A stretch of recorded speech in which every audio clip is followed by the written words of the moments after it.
selamat datang di channel Dokter Yan ya. Kali ini kita akan bikin video tentang pemasangan spring buffer di mobil ya. Jadi spring buffer di mobil itu adalah karet yang diselipkan di antara dua per itu untuk menahan guncangan jika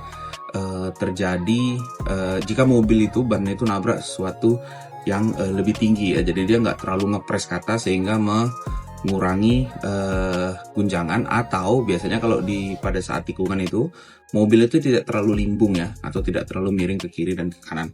Jadi kita udah beli spring buffer ya dari ini. Nah, ini spring buffer ya dari dari online shop ya. Sekarang kita unboxing dulu ya, isinya apa aja. Oke, jadi ini barangnya ya. Nah, ini spring buffernya. Jadi dia bentuknya pakai kotak ini belinya. Kemudian kelengkapan di dalamnya itu dapat 2 spring buffer dan lengkap dengan kabel tis. Tapi saran aku nih, kalau kalian mau pasang kabel tisnya diganti ya. Jadi jangan, karena ini kelihatannya kabel tisnya terlalu kecil, terlalu tipis, jadi nanti kemungkinan rawan putus. Tapi sebetulnya nggak dikasih kabel tis pun nggak apa-apa sih. Ya khawatir aja nanti kalau misalnya pas di towing mobilnya ngerenggang dia, kemudian bisa lepas. Makanya kita kasih kabel tis. Kayaknya sih gitu sih. Tapi sebetulnya kalau ukurannya pas itu dia nggak perlu kabel tis ya. Jadi kalau ukuran yang aku beli ini dia ukuran B ya, bisa kelihatan nggak sini? Ini ukurannya B. Nah, ukuran B ini pas untuk mobil Toyota. Lupa sekitar 3, berapa senti gitu, yang diameter dalamnya ini. Jarak antara per ke per. Ya, jadi yang perlu diperhatikan tuh jarak antara per ke pernya. Ya, berapa senti. Nah, diukurnya pas kapan Bang? Diukurnya waktu mobil dengan beban. Jadi biasanya kalau kita mau mengukur itu, mobilnya itu posisinya lagi duduk normal, nggak didongkrak ya. Baru kita ukur celah dari pernya ini berapa. Nah, itu disesuaikan nanti dengan dengan ukuran yang akan dibeli. Jadi nanti diharapkan pada saat mobil itu posisi stay atau standby ini tidak tertekan. Ya, jadi ini nggak ketekan, dia tetap segini. Kalau dia nanti udah pas kena jalan yang sedikit lebih tinggi atau pas berbelok, baru dia bisa nekan. Jadi dalam mode standby ini nggak ketekan. Itu harapannya ya, penggunaan buffer. Tapi ini buffernya buffer murah ya, jadi yang mungkin jangan dibandingkan dengan buffer yang harganya mahal. Saya nggak tahu letak bedanya di mana, yang pasti kualitasnya menurut saya berbeda ya. Kemudian ini materialnya juga ada pasti beda. Ini kelihatannya materialnya cukup lembek ya, tapi paling nggak lebih kuat daripada yang lama. Yang lama saya pakai yang warna merah, nanti mungkin saya tunjukkan di sini modelnya. Mereknya sama-sama HMT ya. Tapi warnanya merah. Ini nyoba aja nih yang baru, katanya sih lebih keras ya. Oke, yuk kita lanjut pasang di mobil, let's go. Oke, ini kondisi belum didongkrak ya. Jadi nanti mobil mau kita dongkrak, kemudian kita tahan pakai jack ya. Pakai jack. Jadi kondisi sekarang spring buffernya itu udah ada ya, kalau bisa kita lihat di sini. Tapi ini yang warna merah itu, tuh kelihatan nggak? Ini spring buffer nih. Jadi udah ada, cuman dia kondisinya pecah. Nanti aku tunjukin pecahnya. Jadi nanti nih sekarang kita kerjain, kita angkat dulu ya, kita dongkrak dulu, kemudian nanti kita pasang langsung dari samping ya spring buffernya. Let's go. Oke, jadi karena ini bulan puasa ya, kita dongkraknya tenaganya juga separuh jadi ya. Jadi kita pakai dongkrak yang simple aja ya. Jadi ini dongkraknya bukan dongkrak asli Innova ya.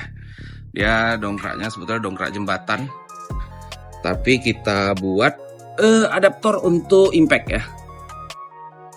Kalau nanti videonya rame, ada yang mau review tentang ini segala macam, cara buatnya, harganya berapa segala macam, komen aja ya. Kalau nanti yang komen banyak yang mau review, kita buat satu video khusus tuh tentang ini. Kemudian impactnya yang kita pakai yang kayak gini ya. Ini merek, kebetulan merek XAPR ya, AP33 Plus. Dia tergolong jumbo ya, jadi ukurannya itu besar. Ini komplit ya, satu set, tinggal pakai aja, baterainya 2. Nah, nanti mungkin kalau memang rame juga nih yang mau tahu reviewnya nih, yang mana dia buka ban segala macam, torsinya berapa, nanti kita coba pakai kunci torsi ya. Itu komen aja di bawah, nanti kita kita buatkan videonya sendiri. Oke, yuk lanjut, kita dongkrak dulu ya, kita bongkar dulu, let's go.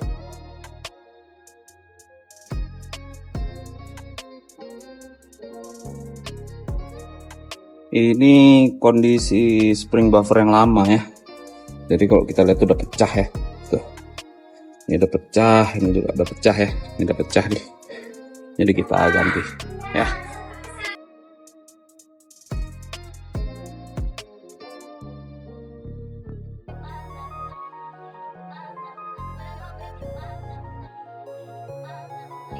Oke, ini posisinya udah tempel ya. Dari dalam udah kita kabel tis juga. Ya pakai yang ukuran agak gede nih kabel tisnya. Kemudian kita akan turunkan dobrak sama jacknya ya.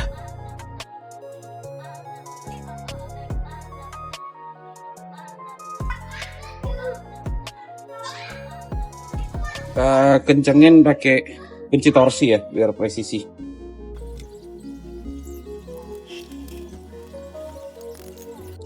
Oke.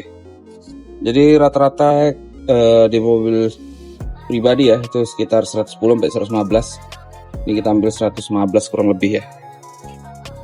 Ini dia 115 kelihatan sedikit sih. Oke, lanjut kita ban sebelahnya, let's go.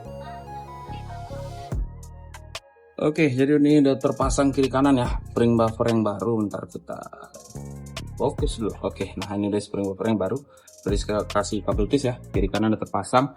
Ini tingginya belum sama ya, baru diturunkan dari dongkrak. Nanti kita tes jalan apakah pengaruh atau enggak, beda nggak sampai yang lama ya.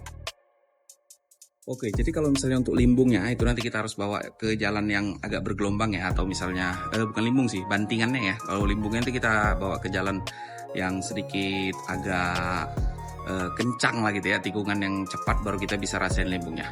Begitu aja video pemasangan damper untuk kali ini ya. Bagian yang belum subscribe silahkan subscribe YouTube channel Dr. Rian dan jangan lupa hidupkan tanda loncengnya dan like video ini ya. Jika video ini bermanfaat silahkan share ke teman-teman Anda ya. Mungkin itu aja video kali ini, sampai jumpa di video berikutnya, bye bye.